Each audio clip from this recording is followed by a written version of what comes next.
Imagine, tu te réveilles un matin et ton argent n'existe plus. Pas volé, pas piraté, juste effacé. C'est arrivé à Marc, un Français ordinaire, père de 2 enfants, salarié, sans histoire. 2028, l'euro numérique est devenu obligatoire. Fini le cash, fini les cartes, tout passe par une seule application. Rapide, pratique et totalement centralisée. On disait, ce sera plus sûr, plus moderne, mais personne ne parlait de ce qu'on perdait.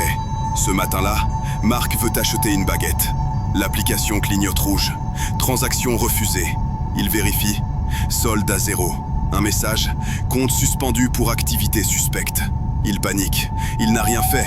Enfin, rien d'illégal. La veille, il a juste liké une vidéo sur X critiquant la politique sociale du gouvernement. Un like, une opinion, et tout son monde s'effondre. Plus de café, plus de bus, plus de courses pour les enfants.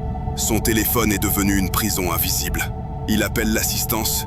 Une voix froide lui répond. « Monsieur, une vérification est en cours. Merci de votre patience. » Mais dehors, tout est calme. Trop calme. Parce qu'il n'est pas seul. Dans toute la France, des milliers d'autres écrans affichent le même message. 1 million de comptes suspendus. Officiellement, pour un test de sécurité nationale. Officieusement, pour mesurer le silence. La réaction de la population.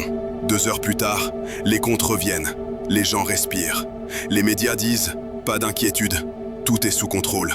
Mais Marc, lui, ne dort plus. Parce qu'il a compris, le pouvoir ne te frappe plus. Il ne t'envoie plus la police dans les manifs. Il te débranche. Il ne perd plus de temps à attendre 5 ans de procédure judiciaire. Il te débranche. Il ne demande plus aux réseaux sociaux de bloquer ton compte. Il te débranche. Et quand l'argent devient conditionnel, la liberté devient négociable. Aujourd'hui, c'est un scénario. Demain, ce sera peut-être ton quotidien.